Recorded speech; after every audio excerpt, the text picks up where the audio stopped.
Yung ganitong buhay ba yung hanap mo, karamihan sa atin ganito. Gusto na sa probinsya kaso medyo mahirap lang yung buhay dito.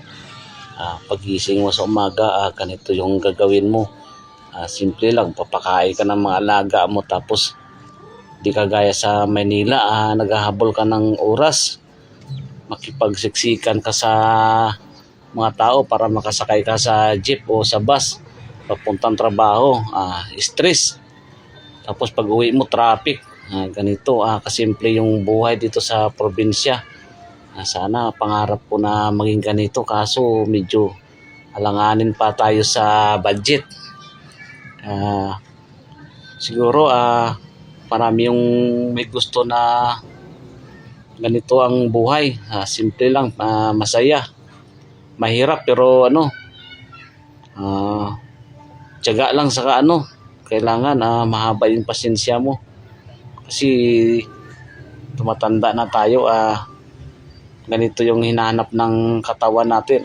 Pag tapos mo pakain ng manok, kung gusto mo magkatay ng alaga mong itik o bibi, pato. Ito may libre na to mga idol. Pwede ka kumuha o pakainin mo muna bago ka gagawa ng lutuin na pang ulam. Ito, nagkatay ako ng sa peraso para adobo natin sa gata. Ganito kasimple yung paraan dito sa probinsya. Simpleng buhay lang ba? Mahirap na masaya ito. Tapos natin papakain ka ng mga alaga nating sisiw. Siguro marami na tayo nagagastos na pagkain at patuka nito. Ito pagdating naman sa hapon, pwede ka na magluto. Tapos ito, parang simpleng buhay lang ba? Yung wala kang hinihinging kapalit. Kung anong mayroon lang. Yung makontento lang tayo sa buhay ba? Ito pag gising mo sa umaga, papakain ka na naman ng mga alaga mong manok. Shout out kay Tol Jubin Arsenio. Pagising mo sa umaga, papakain ka. Tapos pagdating naman ng hapon, ganun pa rin, parang paulit-ulit lang yung buhay natin eh. Maiksi lang kasi yung buhay natin, kaya kailangan natin enjoy ang sarili. Sa ngayon, ito mga sa probinsya, mga alaga ng mga tao dito. Kanya-kanyang kanya-kanyang alaga ng mga manok, baboy o kung anong pwede na maulam at mabinta. Simpleng simpleng paraan para mabuhay tayo sa ganito lugar sa probinsya ng Negros. Ganito, preska ang hangin, sariwa. Walang halong usok-usok na polluted ba. Ito, matatanaw mo yung Mount Canlaon. Saka preska yung hangin dito sa amin. Dito sa lugar ng Morsia.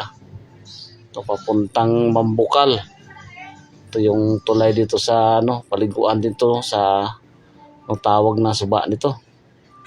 Kaso naulan kaya makulimlim. Ito, preska yung tubig na umaagos dito. Galing bundok to mga idol. Ito yung papuntang Mambukal. Simpleng buhay lang na pero masaya ka na. Yung meron lang tayo, wag na tayo maghanap ng sobra. Nakontento na lang tayo kung anong meron kasi nabuhay naman tayo sa mahirap eh. Ito, welcome Mambukal. So, nagkilaw na rin ako ng isda pang ulam natin. Dito pang pulutan kung may ka uminom. Ito pang ulam almusal.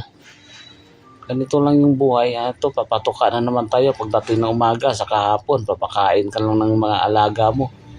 Native chicken.